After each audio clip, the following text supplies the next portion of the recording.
Maya Chun adjusted the equipment inventory clipboard against her forearm, revealing the precise black numbers tattooed along her skin. The base recreation center hummed with afternoon activity as Marines filtered in from their training rotations, their voices mixing with the clatter of weights and equipment. She focused on cataloging the gear shipment, methodically checking serial numbers against her manifest while keeping to the periphery of the bustling space. Sergeant Brooks caught sight of the tattoo first, his conversation with two other Marines trailing off mid-sentence. The coordinates stood out clearly against Maya's pale skin: 34.0522 degrees north 118, 2,437 degrees west, rendered in military-precise font that suggested professional work. Brooks nudged his companions, Corporal Martinez and Lance Corporal Webb, directing their attention toward the civilian contractor working alone near the equipment racks. "Check that out," Brooks said, his voice carrying enough authority to draw nearby personnel into his orbit. "Looks like we got ourselves a military groupie with some fresh ink." Maya sensed the shift in attention but maintained her focus on the inventory sheet. The weight of multiple gazes pressed against her back as Brooks led his small group closer, their boots creating a deliberate rhythm against the polished concrete floor. She had encountered this type of scrutiny before, the assumption that her presence in military spaces somehow required explanation or justification. "Ma'am," Brooks called out, his tone carrying the false courtesy that often preceded confrontation. "Mind if we take a look at that artwork you got there?" Maya turned slowly, keeping her expression neutral as she faced the three Marines. Brooks stood with the casual confidence of someone accustomed to having his curiosity satisfied, while Martinez and Webb flanked him with matching expressions of skeptical amusement. The recreation center's ambient noise seemed to dim as other personnel sensed the developing situation. "It's just coordinates," Maya replied, her voice steady and professional. She shifted the clipboard to partially obscure the tattoo, a subtle gesture that Brooks immediately interpreted as evasive behavior. "Just coordinates," Brooks repeated, exchanging glances with his companions. "That's funny, because most people who get military coordinates tattooed on their bodies usually have some kind of story behind them. Some kind of service connection, you know?" The implication hung in the air between them, weighted with the suggestion that Maya's tattoo represented stolen valor or misplaced admiration. Webb stepped closer, emboldened by his sergeant's lead, while Martinez crossed his arms and settled into an observer's stance. The dynamic established itself quickly, Brooks as the interrogator, his subordinates as supporting witnesses, and Maya as the subject of their collective skepticism. "Everyone's got their reasons for their choices," Maya said, returning her attention to the inventory sheet. The deflection carried no defensiveness, only the practical acknowledgement that personal explanations were rarely sufficient for people determined to find offense. Brooks moved closer, closing the distance between them until Maya's personal space became contested territory. "See, here's the thing about coordinates tattoos," he said, his voice dropping to a conversational level that somehow felt more threatening than outright aggression. "Real military personnel, people who actually earn the right to wear those numbers, they don't usually advertise them like fashion statements." Maya's pen paused over the clipboard for exactly one beat before resuming its movement across the page. The slight hesitation was barely perceptible, but Brooks caught it and interpreted it as validation of his suspicions. Martinez and Webb shifted their positions slightly, creating a loose semicircle that effectively trapped Maya between their bodies and the equipment rack behind her. "I'm not advertising anything," Maya said, her tone maintaining its professional evenness. "I'm here to do my job, same as anyone else." "Your job?" Brooks echoed, letting his gaze travel across her civilian contractor attire. "Right. Inventory management for the gear we actually use in the field. Must be nice, getting to play with the real stuff without having to earn it the hard way." The accusation drew murmurs of agreement from Webb and Martinez, while several other Marines within earshot began gravitating toward the conversation. Maya recognized the pattern developing around her, the formation of an audience, the escalation of stakes, the transformation of individual skepticism into group dynamics. She had seen this progression before, in different contexts but with similar underlying motivations. "I don't play with anything," Maya replied, her words carrying a precision that suggested careful consideration. Every piece of equipment here gets documented, inspected, and tracked according to regulations. That's what I do. Brooks reached forward suddenly, his fingers closing around Maya's wrist to expose the coordinates tattoo more fully. The contact was firm enough to demonstrate his authority while remaining just short of overt aggression, a calculated boundary test that demanded either submission or escalation in response. So let's talk about these numbers, he said, his thumb brushing across the tattooed digits. 34.0522 north, 118. 2437 west. You know what those coordinates actually point to? Because I'm guessing you just picked some random military-sounding numbers and figured nobody would check. Maya's free hand moved with deliberate control, her fingers closing around Brooks' wrist in a grip that was firm but not painful. The positioning was precise, applying pressure to specific points that encouraged voluntary release without causing injury. Brooks' eyes widened slightly as he realized that her grip was both technically proficient and completely controlled. "Please remove your hand," Maya said, her voice carrying the same professional tone she had maintained throughout the encounter. The request was phrased as courtesy, but the underlying strength in her grip suggested that cooperation would be preferable to the alternatives. Brooks held the contact for 3 more seconds, testing both Maya's resolve and his own authority in front of his subordinates. The recreation center's background noise seemed amplified in the silence between them, weights clanking against metal and conversations continuing in other corners of the space. Finally, he released her wrist and stepped back, his expression shifting from curiosity to something closer to calculation.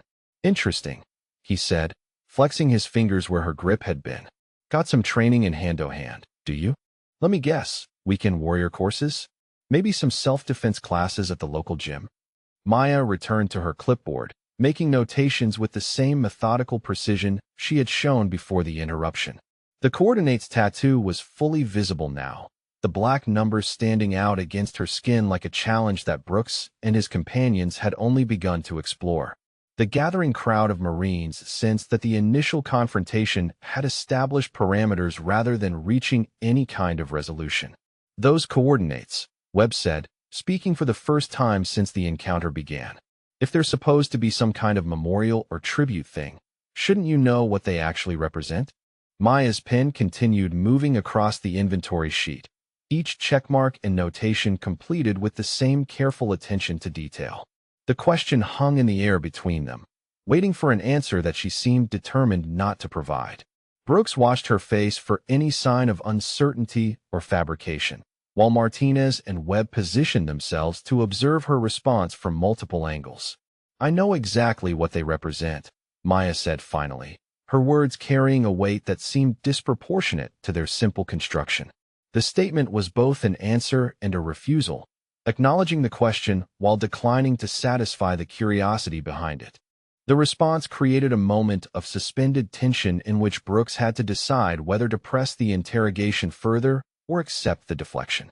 The recreation center continued its normal operations around them, but the small circle of attention focused on Maya and her coordinates tattoo had taken on its own momentum. She finished her current inventory page and moved to the next section of equipment, her movement suggesting that she considered the conversation complete. Brooks exchanged glances with Martinez and Webb, a silent communication that established their shared commitment to pursuing the matter further. The coordinates tattoo had become more than just a point of curiosity. It was now a challenge to their ability to maintain authority over their environment and the people within it. Maya's calm professionalism in the face of their questions had somehow transformed from suspicious to actively provocative. "We'll figure out what those numbers really mean," Brooks said, his voice carrying the promise of continued attention. "And when we do, we'll make sure everyone on this base knows exactly what kind of person gets fake military tattoos." Maya looked up from her clipboard long enough to meet his gaze directly, her expression revealing nothing beyond professional acknowledgement of his statement. The eye contact lasted exactly 3 seconds before she returned her attention to the equipment inventory, dismissing him without words or gestures that could be interpreted as disrespectful or insubordinate. The three Marines withdrew from the immediate area but remained within the recreation center, their presence a reminder that the encounter had established ongoing rather than temporary tensions. Maya completed her inventory work with the same methodical attention to detail, but the coordinates on her forearm had become a visible point of focus for anyone paying attention to the developing situation. As the afternoon shift changed and new personnel entered the recreation center, word of the coordinates tattoo and its mysterious bearer began spreading through informal channels. Maya Chun had become a person of interest, whether she wanted that attention or not, and the numbers 34.0522 degree and 118.2437 degrees west had transformed from personal marking to public mystery waiting for resolution. Maya arrived at the equipment depot early the next morning, her clipboard and inventory scanner ready for another day of methodical cataloging. The pre-dawn quiet offered a temporary respite from the previous day's tensions, allowing her to establish a productive rhythm before the base fully awakened. She began with the weapons maintenance area, checking serial numbers against requisition orders while the overhead lights hummed their steady electrical song. Brooks appeared in the depot doorway 20 minutes later, flanked by Martinez, Webb, and two additional Marines she recognized from the recreation center. Their formation was deliberate, blocking the primary exit while creating an intimidating presence that transformed the previously peaceful workspace into contested territory. Maya noted their positioning without looking up from her scanner, her peripheral awareness cataloging potential complications. "Morning, coordinates," Brooks called out, his voice carrying the false friendliness that had become his signature approach. "Thought we might continue our conversation from yesterday. Brought along some friends who are real curious about your artwork." Maya completed her scan of an M4 carbine before acknowledging the group, her movements maintaining the same professional efficiency despite the obvious attempt at intimidation. The two new Marines, Corporals Jackson and Torres, wore expressions of eager anticipation that suggested Brooks had briefed them thoroughly on the previous encounter. "I have work to complete," Maya said, moving to the next weapon system while keeping the Marines in her sight line. The inventory schedule doesn't accommodate extended breaks for conversation. Jackson stepped forward with the enthusiasm of someone eager to prove himself worthy of inclusion in Brooks' inner circle. "See, that's where you're wrong. We think you owe this base an explanation for walking around with fake military credentials tattooed on your skin." "It's not credentials," Maya replied, her scanner beeping as it registered another serial number. "It's coordinates. Nothing more, nothing less." Torres joined the interrogation, emboldened by group dynamics and the apparent safety of numbers. "Coordinates to where? Some movie set? Video game location? We looked up those numbers online, and they point to Los Angeles. Real specific spot in downtown LA." Maya's scanning rhythm paused for exactly one beat before resuming. The hesitation was subtle but noticeable, suggesting that Torres had touched on something significant despite his dismissive tone. Brooks caught the reaction and pressed forward with increased confidence. "Los Angeles," he repeated, savoring the apparent contradiction. "So either you got military coordinates tattooed that point to a Starbucks, or you're trying to pass off some civilian location as military significant. Which is it?" "It represents where I learned what matters," Maya said, her words carrying a finality that discouraged further elaboration. She moved to the next equipment station, forcing the Marines to adjust their positions to maintain their intimidating formation. Webb circled around to block her path, his expression shifting from curiosity to active hostility. "That's not an answer. That's fortune cookie nonsense designed to make you sound mysterious. We want real information about why you think you have the right to wear military markings." Maya set down her scanner and faced the group directly, her posture shifting subtly from administrative efficiency to something more alert and ready. The change was barely perceptible, but it suggested a different kind of awareness had engaged. She studied each face in turn, evaluating threat levels and tactical positions with the systematic approach of someone accustomed to rapid assessment.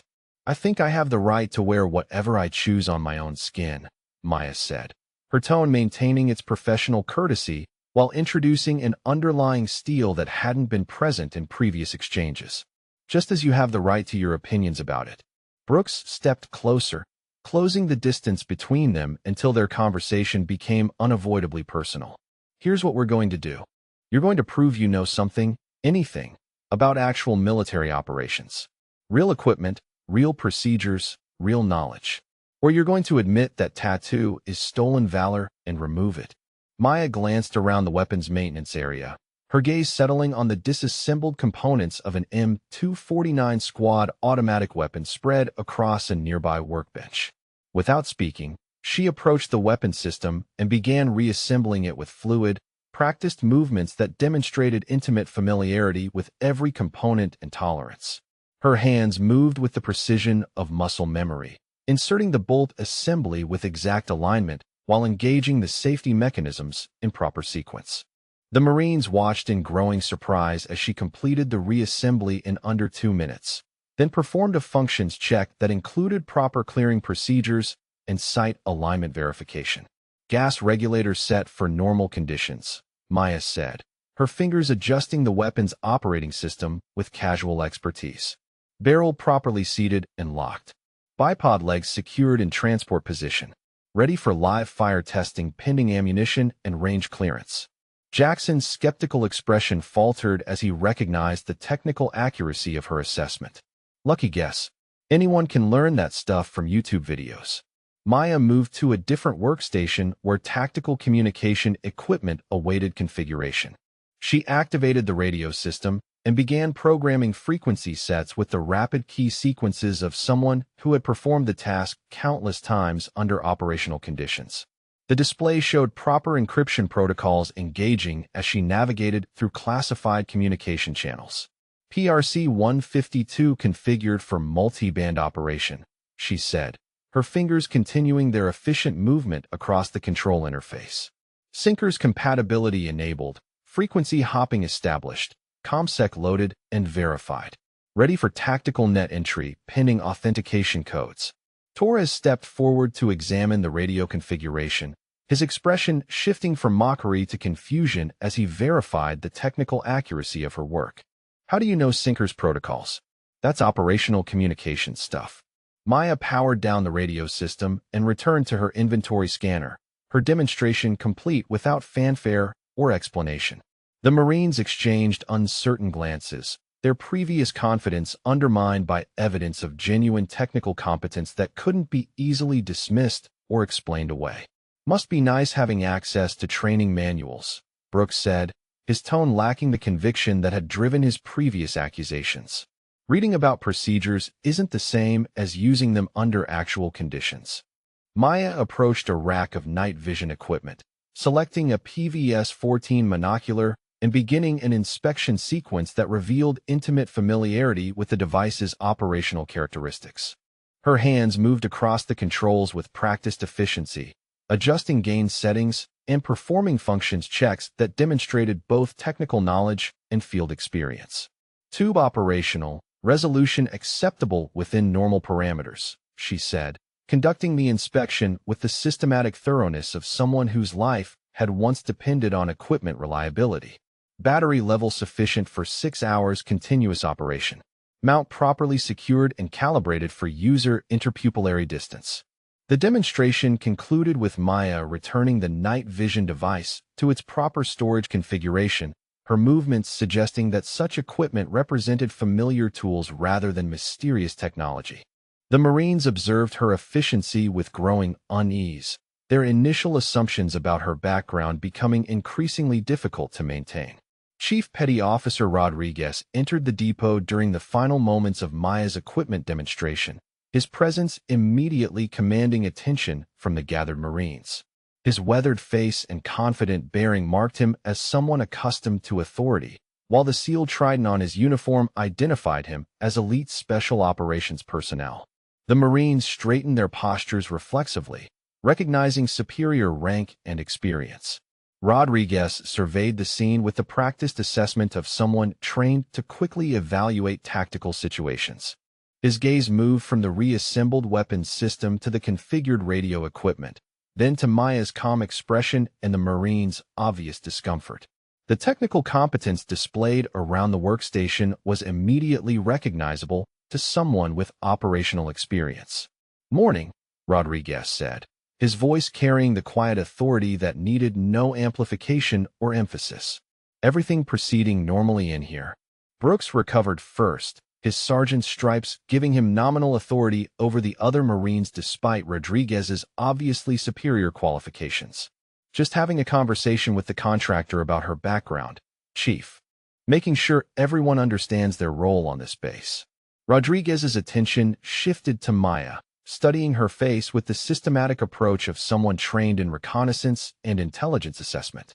Something about her features seemed to trigger a recognition process, though his expression revealed nothing beyond professional interest. Maya met his gaze directly, her own assessment equally thorough and controlled. Contractor work proceeding satisfactorily? Rodriguez asked, addressing Maya while maintaining awareness of the Marines' positions and attitudes.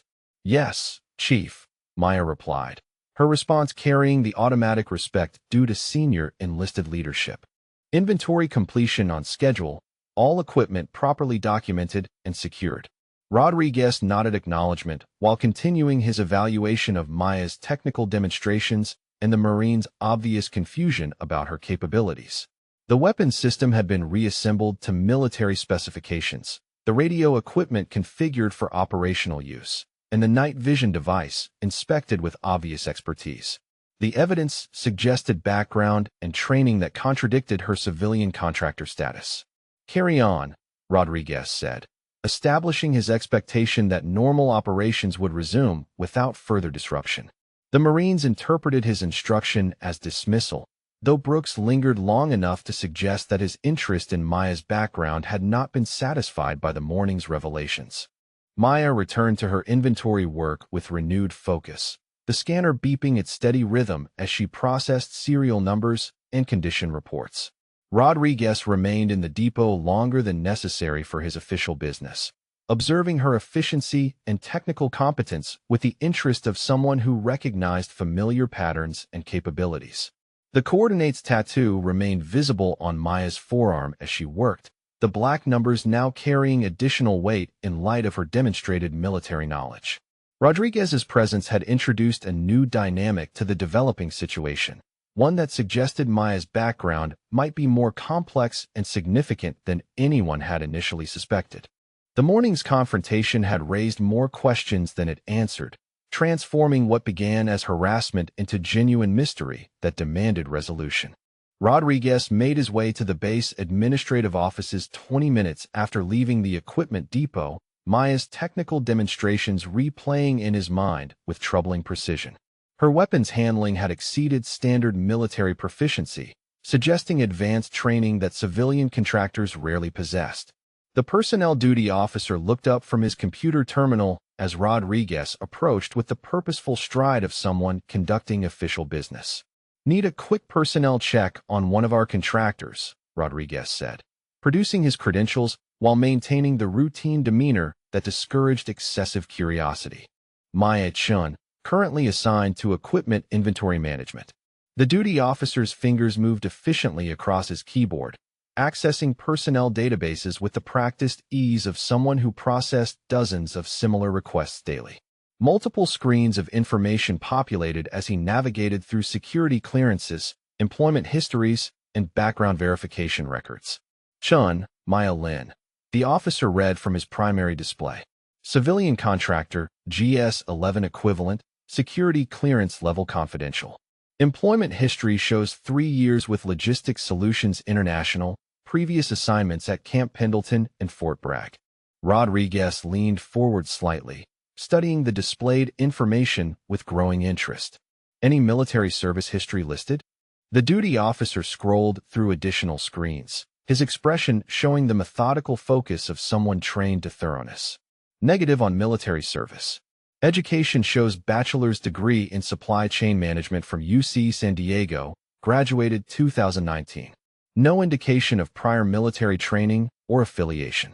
The disconnection between Maya's demonstrated capabilities and her official records created a puzzle that Rodriguez recognized from his experience with classified personnel assignments.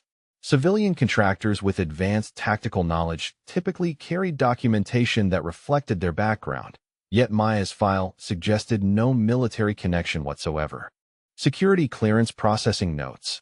Rodriguez asked, fishing for additional information that might explain the discrepancy.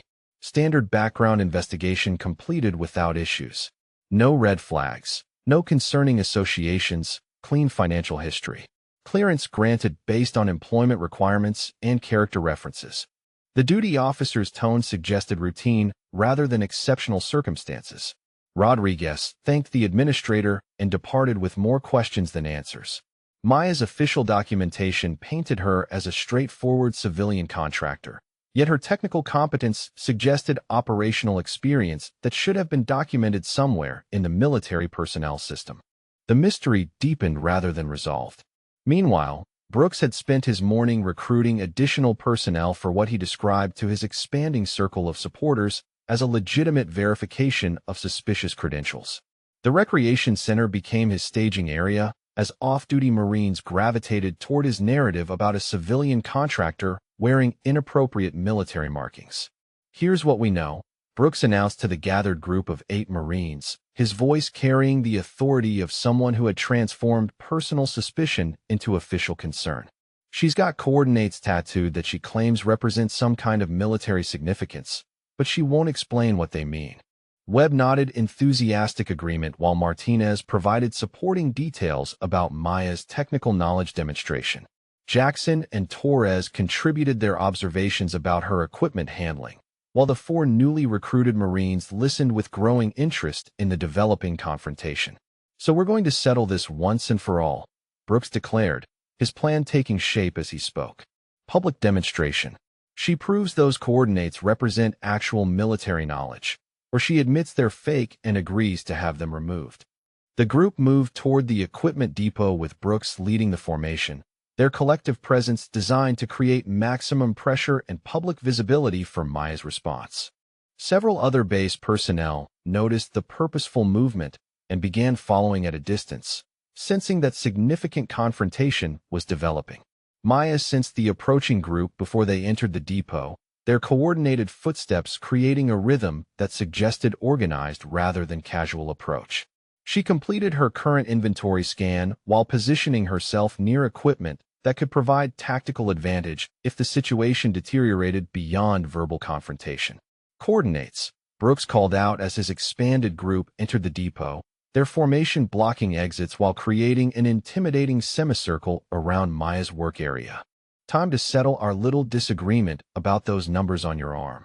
Maya set down her scanner and faced the group directly, her assessment taking in the increased numbers, their aggressive positioning, and the presence of curious observers gathering outside the depot entrance.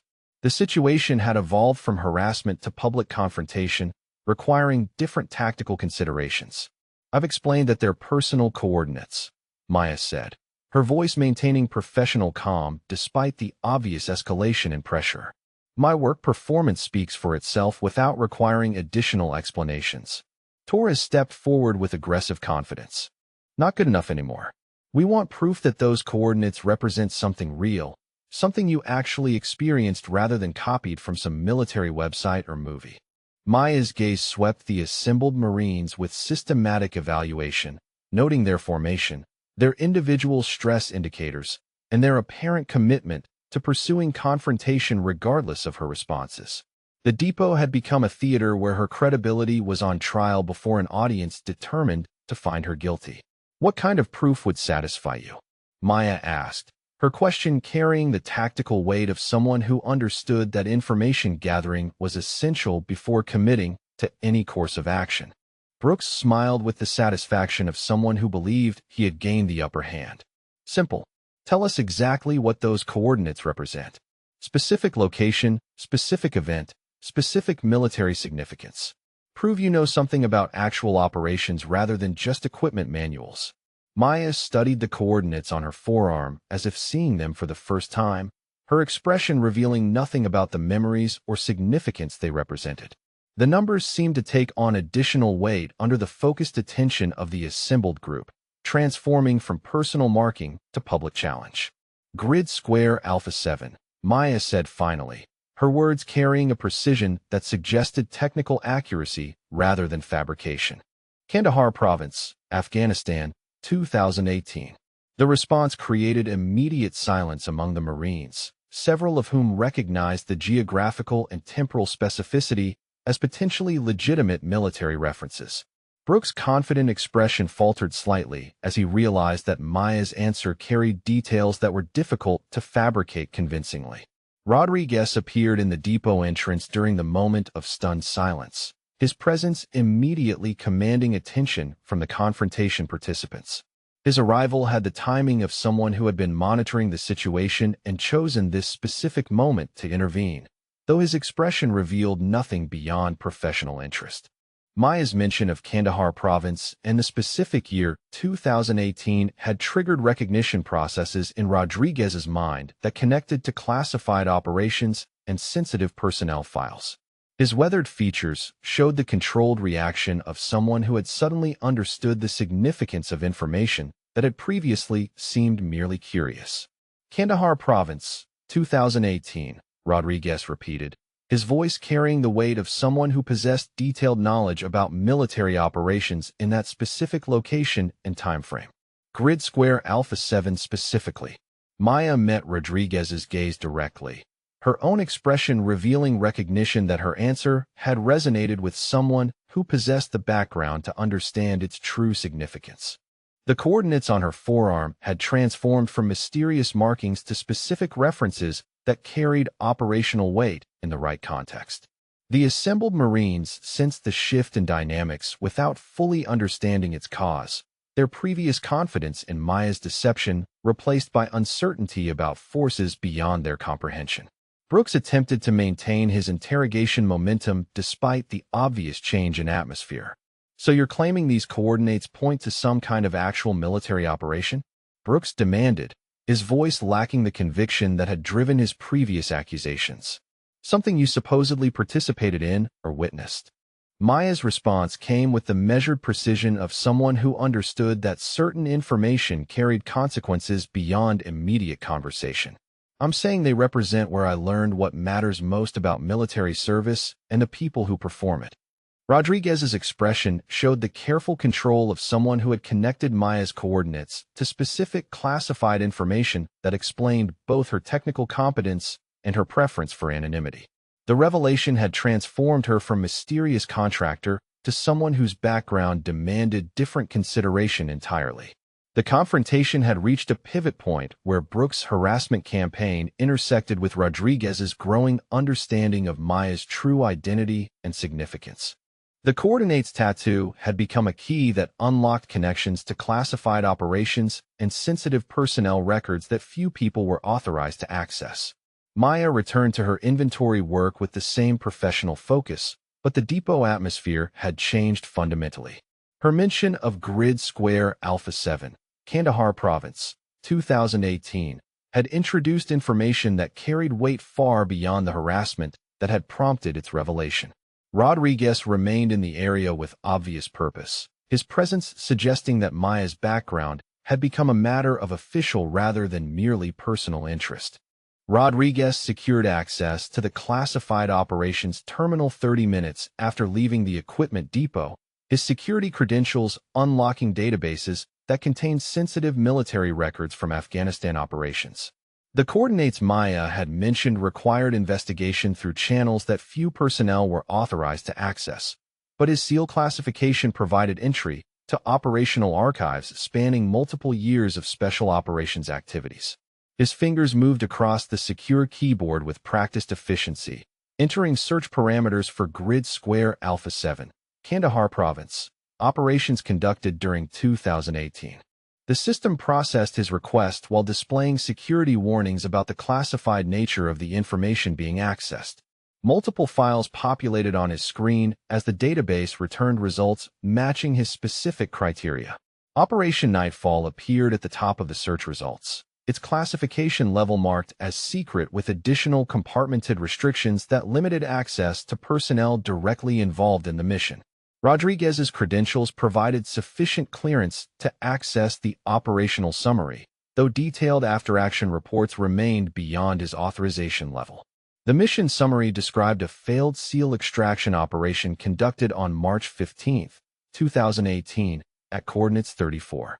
0522 degree and 118.2437 degrees west in Kandahar province. Rodriguez's pulse accelerated as he recognized the exact numbers tattooed on Maya's forearm, the precision match eliminating any possibility of coincidence. The operation had involved 12 SEAL team members conducting high-value target extraction when enemy forces surrounded their position. According to the classified record, the SEAL team faced overwhelming opposition and imminent capture or elimination when an unknown sniper provided covering fire that enabled their successful extraction. The sniper's identity was listed as classified, with notation that the individual had declined official recognition and requested anonymity. 23 American personnel had survived the operation due to precise long-range marksmanship from an elevated position approximately 800 meters from the target area. Rodriguez leaned back in his chair as the implications of Maya's coordinates became clear. She hadn't simply chosen random military numbers for her tattoo. She had permanently marked herself with the location where she had saved nearly 24 SEAL team members during a classified operation. The coordinates represented not stolen valor, but actual heroism that had been deliberately concealed from official recognition. While Rodriguez investigated the classified records, Brooks had spent his afternoon consolidating support for what he now described as a formal investigation into suspicious personnel on base. His recruitment efforts had attracted additional Marines who viewed Maya's presence and mysterious background as legitimate security concerns requiring official attention. The equipment depot became the focal point of renewed confrontation as Brooks led his expanded group of supporters in a final attempt to force Maya's confession about her allegedly fraudulent credentials. This time, however, his approach carried the aggressive confidence of someone who believed he had gathered sufficient support to overwhelm any resistance. Time to end this charade, Brooks announced as his group of 10 Marines entered the depot with coordinated precision that suggested military rather than casual organization. You're going to admit that tattoo represents stolen valor, or we're going to make your life on this base very uncomfortable. Maya completed her current inventory scan while evaluating the changed dynamics of the confrontation. The increased numbers, aggressive formation, and escalated rhetoric suggested that verbal deflection would no longer suffice to manage the situation. Her positioning near the equipment racks provided tactical options, though she hoped to avoid physical confrontation through continued professionalism. "I've completed my assigned duties according to regulations," Maya said, her voice maintaining calm authority despite the obvious intimidation attempt. "My work performance is documented and speaks for itself without requiring additional explanations about personal choices." Torres moved to block her primary exit route, while Martinez and Webb flanked her position from opposite sides. The formation effectively trapped Maya in a corner of the depot where witnesses could observe but not easily intervene. Brooks approached with deliberate aggression, his body language communicating that verbal intimidation had escalated to physical threat. "Your work performance doesn't matter if you're wearing stolen military honors on your skin," Brooks declared, reaching forward to grab Maya's arm and expose the coordinates tattoo more fully. "You're going to remove that ink or we're going to remove you from this base." Maya's response was instantaneous and precisely controlled. Her left hand intercepted Brooks' reaching arm with a grip that applied pressure to specific nerve clusters, while her right hand guided his momentum into a controlled redirection that left him off balance and vulnerable. The movement was fluid, efficient, and completely professional in its application of exactly enough force to neutralize the threat without causing injury. Brooks found himself face down against the equipment rack with his arm positioned behind his back in a restraint hold that was both painful and immobilizing. The speed and precision of Maya's response had been too fast for the other Marines to react, leaving them frozen in surprise while their leader was systematically controlled by someone they had dismissed as a harmless civilian contractor. "Please step back and allow me to release you without further incident," Maya said, her voice maintaining professional courtesy while applying exactly enough pressure to ensure Brooks' cooperation.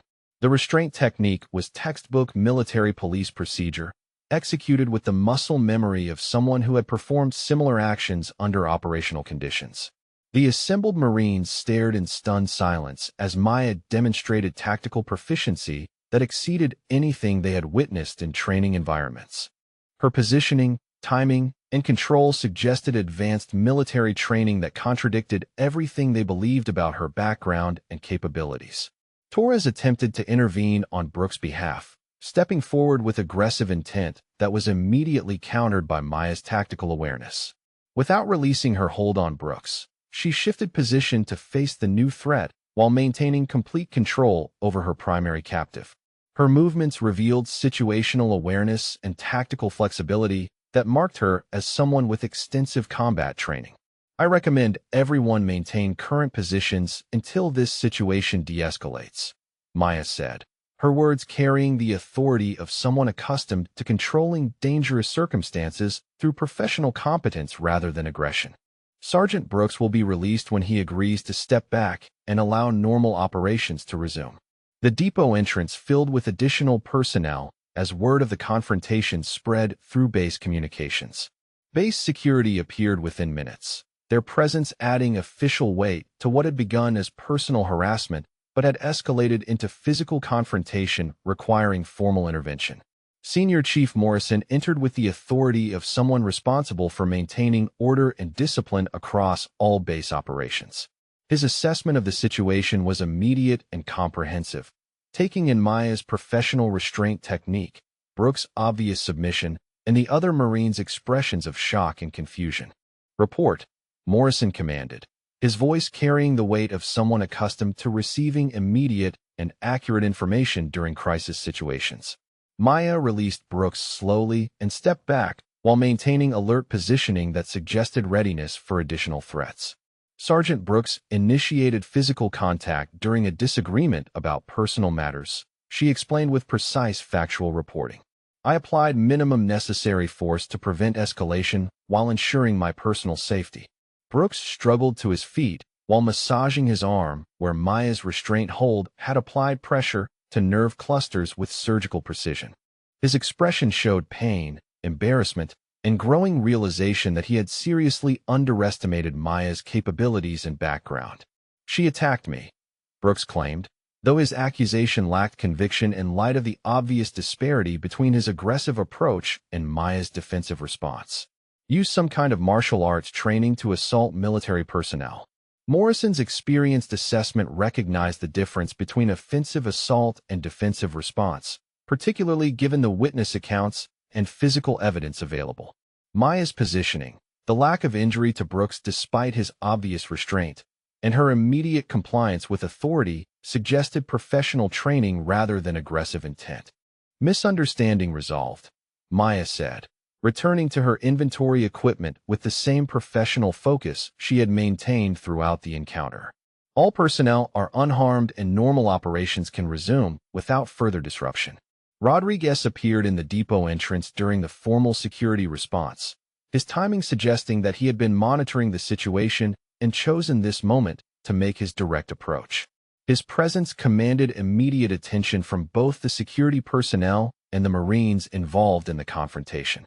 The SEAL Chief's assessment of Maya took on new significance as he observed her tactical competence, professional demeanor, and obvious military training demonstrated through her response to Brooks' aggression. The classified information he had discovered about Operation Nightfall now aligned with direct evidence of Maya's capabilities and background. Rodriguez approached Maya directly while Morrison managed the official security response and witness statements. His weathered features showed the recognition of someone who had connected classified operational records with the evidence of tactical proficiency he had just witnessed. "Ms. Chun," Rodriguez said, his voice carrying the weight of someone who had discovered significant information about her true identity and background. "I believe we need to have a private conversation about your service history and current status on this base." Maya met his gaze with the direct assessment of someone who recognized that her carefully maintained anonymity had been penetrated by someone with the knowledge and authority to understand the significance of her coordinates tattoo and tactical demonstrations. The confrontation with Brooks had revealed capabilities that connected to classified operations she had hoped to keep private. Rodriguez returned to the classified operations terminal immediately after witnessing Maya's tactical demonstration. His access codes unlocking personnel databases that contained sensitive information beyond standard operational records. The restraint techniques she had displayed matched advanced military police training, but her precision and control suggested special operations background that required deeper investigation through compartmented files. His search parameters expanded to include photographic records from Operation Nightfall, cross-referencing facial recognition data with classified personnel files from 2018 Afghanistan deployments. The secure system processed his request through multiple security layers while displaying warnings about the highly sensitive nature of the requested information. Maya's face appeared in the search results within minutes, her photograph matching classified military records that identified her as Staff Sergeant Maya Lin Chun, United States Army, Military Occupational Specialty 11B Infantry, with additional qualifications in advanced marksmanship and reconnaissance operations. Her service record included deployment to Afghanistan from January through December 2018, with notation of classified operations conducted in Kandahar province. Rodriguez studied the photograph comparison with growing recognition, noting that Maya's current civilian appearance had successfully obscured her military bearing and tactical awareness from casual observation. The classified file included commendation records that painted a picture of exceptional service under combat conditions, culminating in recommendation for the Silver Star Medal for extraordinary heroism during Operation Nightfall. The citation described Staff Sergeant Chin's single-handed elimination of enemy sniper positions that had pinned down a 12-man SEAL extraction team. Her precise long-range marksmanship conducted from an exposed position under direct enemy fire. 23 American personnel had survived the engagement due to her tactical intervention, though she had declined official recognition and requested transfer to civilian status immediately following the operation. Rodriguez printed the essential documentation while ensuring that his access to the classified information remained properly logged and authorized. Maya's true identity and decorated service history provided context that transformed Brooks' harassment from inappropriate behavior into a serious breach of military courtesy toward a combat veteran who had earned the highest respect of the special operations community. Maya completed her inventory work while Morrison concluded the official security response. Witness statements documented and formal reports filed regarding the physical confrontation that had required intervention. Her tactical demonstration had effectively ended Brooks' harassment campaign, though she sensed that Rodriguez's growing interest represented a different kind of challenge to her preferred anonymity. "Ms. Chun," Rodriguez said as Morrison departed with the other Marines, his voice carrying formal respect that suggested significant change in his understanding of her background. "I believe we should discuss your previous military service and current status as a civilian contractor." Maya evaluated Rodriguez's expression and tone with the systematic assessment of someone who recognized that her carefully maintained cover identity had been penetrated by someone with appropriate security clearance and investigative authority. The classified nature of Operation Nightfall meant that few personnel possessed access to records that could reveal her true background. "I prefer to maintain my current civilian status," Maya replied, her words carrying the careful precision of someone who understood that certain conversations could have far-reaching consequences. "My contracting work meets all requirements without necessitating discussion of previous employment history." Rodriguez approached with the respectful bearing of someone who had discovered that he was addressing a decorated combat veteran whose service record commanded professional admiration. "Staff Sergeant Chun," he said quietly, using her proper military rank for the first time since her assignment to the base. "Your service in Kandahar province brought honor to all branches of military service." Maya's expression showed controlled reaction to hearing her rank spoken aloud after months of civilian anonymity. The recognition carried weight that extended beyond personal acknowledgement to include responsibility for maintaining operational security and protecting classified information that could affect other personnel. "I completed my service obligations and transitioned to civilian employment," Maya said, her tone maintaining professional distance while acknowledging Rodriguez's knowledge of her background. My current position allows me to continue supporting military operations without the complications that accompany active duty status. Rodriguez nodded understanding while considering the implications of Maya's preference for anonymity in light of the harassment she had endured from Brooks and his supporters. Her decorated service history and combat experience provided context that made the Marines' behavior not merely inappropriate, but actively disrespectful towards someone who had earned their professional admiration. Sergeant Brooks needs to understand the gravity of his actions towards someone of your service record and accomplishments, Rodriguez said, his words carrying the weight of someone who intended to ensure that appropriate respect was demonstrated regardless of Maya's civilian status. Maya studied Rodriguez's expression while evaluating the potential consequences of allowing her military background to become known among base personnel. Her preference for anonymity reflected both personal choice and operational security considerations that extended beyond individual recognition to include protection of classified information and ongoing operations. I appreciate your concern, Maya replied carefully. However, official recognition could create complications that would interfere with my current duties and responsibilities. Discretion would be preferable to formal acknowledgement. Rodriguez considered Maya's request while balancing his responsibility to ensure appropriate treatment of decorated veterans against her legitimate preference for maintaining operational anonymity. The classified nature of her service record meant that public recognition could compromise ongoing security operations while potentially exposing other personnel to unwanted attention. Brooks returned to the depot entrance 20 minutes later, his expression showing the residual embarrassment and physical discomfort from Maya's restraint demonstration. His previous confidence had been replaced by uncertainty about how to proceed in light of her obvious tactical competence and the official attention his harassment campaign had attracted. Rodriguez intercepted Brooks before he could approach Maya directly, guiding him toward a private area where their conversation would not attract additional attention or interfere with normal base operations. The SEAL chief's bearing communicated that serious discussion was required regarding Brooks' conduct and future behavior toward base personnel.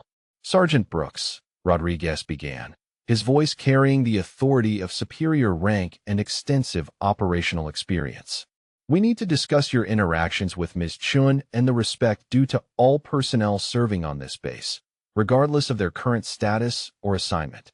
Brooks attempted to maintain his previous justifications about suspicious credentials and potential security concerns, though his arguments lacked conviction following Maya's demonstration of legitimate military competence. She was wearing military markings without proper authorization. Standard procedure requires verification of credentials and background. Rodriguez produced printed excerpts from Maya's classified service record, carefully edited to remove sensitive operational details while maintaining sufficient information to establish her legitimate military background and decorated service history. The documentation included official photographs and commendation summaries that proved beyond doubt her authorized connection to military service. Staff Sergeant Maya Chun, Rodriguez said, allowing Brooks to examine the official documentation. Silver Star recipient for extraordinary heroism during combat operations in Afghanistan. Her coordinates tattoo commemorates the location where she saved 23 American service members, including 12 SEAL team members, through single-handed tactical intervention under enemy fire. Brooks studied the documentation with growing realization that his harassment campaign had targeted someone whose service record far exceeded his own military experience and accomplishments. The classified nature of her commendations explained why standard personnel databases contain no reference to her military background or decorated service history. This changes everything, Brooks said quietly, his expression showing genuine remorse as the full implications of his behavior became clear. I had no idea she was a decorated combat veteran. The personnel records showed only civilian contractor status. Rodriguez retrieved the documentation while considering the appropriate response to Brooks' harassment campaign against a decorated veteran whose preference for anonymity had made her vulnerable to accusations that questioned her integrity and service. The situation required formal resolution that balanced Maya's privacy preferences with the respect due to her military accomplishments. Base Commander Hartwell, needs to be briefed on this situation, Rodriguez decided, his words carrying the finality of someone who had reached conclusions that required official action. Ms. Chin's service record and current harassment require command attention to ensure appropriate resolution and prevent future incidents. Brooks nodded acceptance while considering the potential consequences of his actions towards someone whose combat record and decorations marked her as a legitimate military hero deserving of the highest respect from all service members. His harassment campaign had transformed from questionable judgment to serious breach of military courtesy. Rodriguez approached Maya to inform her of his intended discussion with the base commander, recognizing that her preference for anonymity would need to be balanced against the requirement to ensure appropriate treatment and prevent future harassment incidents. The situation had evolved beyond individual conflict to institutional responsibility for protecting decorated veterans. Staff Sergeant Chun, Rodriguez said, using her military rank to acknowledge both her service and his respect for her accomplishments. I recommend bringing Commander Hartwell into this discussion to ensure appropriate resolution and protection of your privacy preferences while preventing future incidents. Maya evaluated the proposal while considering the implications of official command involvement in her situation. Her preference for maintaining civilian anonymity had to be weighed against the potential for continued harassment if Brooks and others were not properly educated about her background and service record. Minimal disclosure. Maya agreed finally, her decision reflecting practical recognition that some official intervention might be necessary to resolve the situation permanently. Only information necessary to prevent future incidents without compromising operational security or creating unwanted attention. Rodriguez accepted Maya's conditions while preparing to brief Commander Hartwell on the complex situation involving a decorated combat veteran working under civilian contractor status who had been subjected to harassment based on misconceptions about her background and qualifications. The resolution would require balancing multiple considerations, including operational security, personal privacy, and institutional responsibility for protecting all personnel regardless of their current assignment status. Commander Hartwell reviewed the classified documentation in his secure office, while Rodriguez provided essential context about Maya's service record and the harassment incidents that had required official intervention. The base commander's expression showed controlled reaction as he studied the Silver Star citation and operational summary from Operation Nightfall, recognizing the extraordinary nature of Maya's military accomplishments. Staff Sergeant Chun saved 23 American personnel through single-handed tactical intervention, Rodriguez explained. His summary focused on the essential facts while respecting operational security requirements. Her coordinates tattoo marks the exact location where she conducted precision marksmanship under enemy fire to enable successful SEAL extraction. Hartwell examined the photographic evidence and witness statements from Brooks' harassment campaign, noting the systematic pattern of intimidation directed towards someone whose service record commanded the highest respect from military leadership. The documentation painted a clear picture of inappropriate conduct that violated both military courtesy and basic human decency. Sergeant Brooks and his associates will face formal disciplinary action for conduct unbecoming toward a decorated combat veteran, Commander Hartwell decided, his words carrying the finality of command authority. Their actions represent serious breach of military values and appropriate treatment of personnel regardless of current assignment status. Rodriguez nodded agreement while considering the appropriate balance between punishment for inappropriate behavior and education about the respect due to all veterans, particularly those who had earned recognition for extraordinary heroism under combat conditions. The incident provided opportunity for broader institutional learning about assumptions and hidden service among base personnel. Maya completed her morning inventory duties while aware that official discussions about her background were taking place in the command structure. Her preference for anonymity had been necessarily compromised to prevent future harassment, though she hoped that minimal disclosure would be sufficient to resolve the situation permanently without creating unwanted attention. Brooks received notification to report to Commander Hartwell's office for formal discussion of his conduct toward base personnel. His expression showed the anxiety of someone who had realized that his harassment campaign had targeted someone whose service record far exceeded his own military experience and accomplishments. The disciplinary meeting proceeded with military efficiency, as Commander Hartwell outlined the specific violations that Brooks and his associates had committed through their systematic harassment of a decorated combat veteran. The charges included conduct unbecoming, failure to maintain military courtesy, and creating hostile work environment for authorized personnel. Your actions towards Staff Sergeant Chun represent serious failure of military values, Commander Hartwell stated, his tone carrying the weight of official disapproval. Her service record includes recognition for extraordinary heroism that saved the lives of 23 American service members, including SEAL Team personnel. Brooks accepted the formal reprimand, while considering the broader implications of his behavior towards someone whose combat accomplishments and decorations marked her as a genuine military hero deserving of universal respect from all service branches. His harassment had been based on ignorance and assumptions that had no foundation in actual facts. Martinez, Webb, Torres, and Jackson received similar disciplinary action for their participation in the harassment campaign, their punishment reflecting both their individual choices and the collective responsibility for maintaining appropriate standards of conduct toward all base personnel regardless of apparent status or assignment. Commander Hartwell arranged a private recognition ceremony in his office to acknowledge Maya's service while respecting her preference for maintaining low visibility among general base personnel.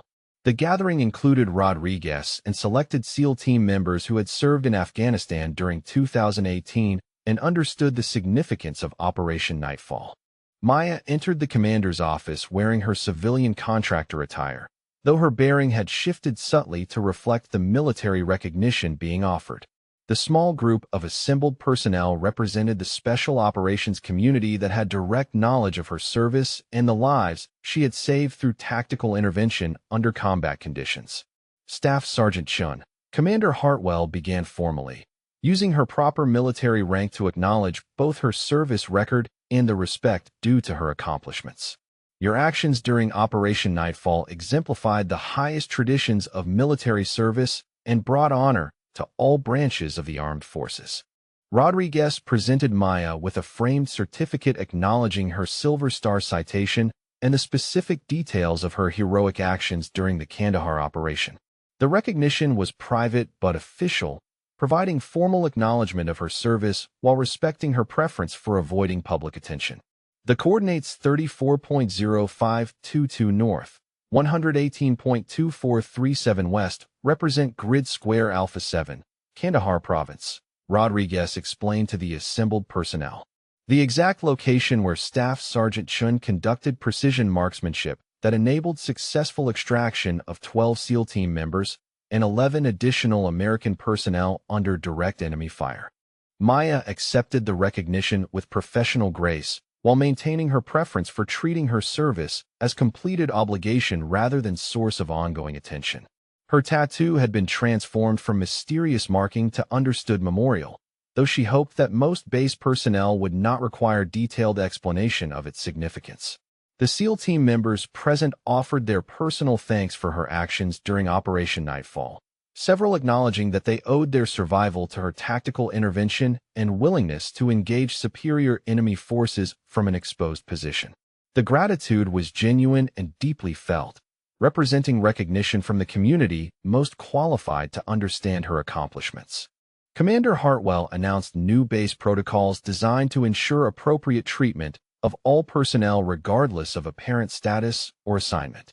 The policies emphasized respect for veterans, prohibition of harassment based on assumptions about background, and education about the diversity of service members working in various capacities on military installations. This incident demonstrates that heroism often serves quietly among us without seeking recognition or attention, Commander Hartwell stated, his words intended as instruction for broader base personnel. Every individual deserves respect and courtesy regardless of their current position or apparent military affiliation. Maya returned to her inventory duties following the private ceremony, though her interaction with base personnel had changed fundamentally. The Marines who had participated in the harassment maintained respectful distance while demonstrating the professional courtesy that should have been offered from the beginning. Brooks approached Maya during her afternoon equipment check, his expression showing genuine remorse for his previous behavior and the harassment that had been based on ignorance rather than legitimate security concerns. His request for private conversation carried the humility of someone who had learned difficult lessons about assumptions and respect. Staff Sergeant, Brooks said, using her military rank to acknowledge both his recognition of her service and his regret for previous disrespect. I owe you an apology for my conduct and the harassment you endured. Your service record and sacrifice deserve the highest respect from all military personnel. Maya accepted Brooks' apology with professional grace while maintaining her preference for focusing on current duties rather than dwelling on past conflicts. Her response demonstrated both the maturity of a combat veteran and her genuine desire to move beyond the harassment incident toward productive working relationships. Apology accepted, Maya replied simply, her tone carrying neither grudge nor expectation of ongoing deference. Professional respect and courtesy are all that any service member should expect, regardless of their current assignment or background. The equipment depot returned to normal operations with improved atmosphere as personnel understood that Maya's technical competence and tactical knowledge reflected legitimate military background rather than suspicious civilian pretensions. Her inventory work proceeded with the same methodical efficiency, though now conducted with appropriate recognition of her qualifications and experience. Rodriguez ensured that Maya's preference for privacy was respected while her story served as educational example for base personnel about the importance of treating all individuals with dignity and respect. The incident had revealed both the dangers of assumptions based on appearance and the reality that military heroes often served quietly in various capacities without seeking attention or recognition. Maya's coordinates tattoo retained its memorial significance while no longer serving as source of harassment or suspicious questioning. The numbers 34.0522 degrees north, 118.2437 degrees west were understood by those with appropriate knowledge as marking the location where extraordinary heroism had saved American lives, though most personnel respected her privacy by not requiring detailed explanation. The base community had learned valuable lessons about hidden service, appropriate respect, and the reality that combat veterans often transitioned to civilian roles while maintaining their commitment to supporting military operations.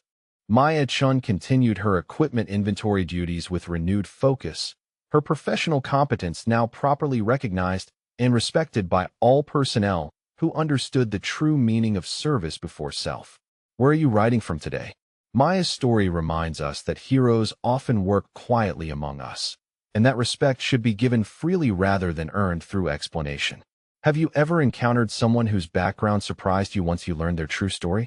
Share your thoughts about recognizing the hidden heroes in our communities who continue serving in ways that might not be immediately visible to those around them.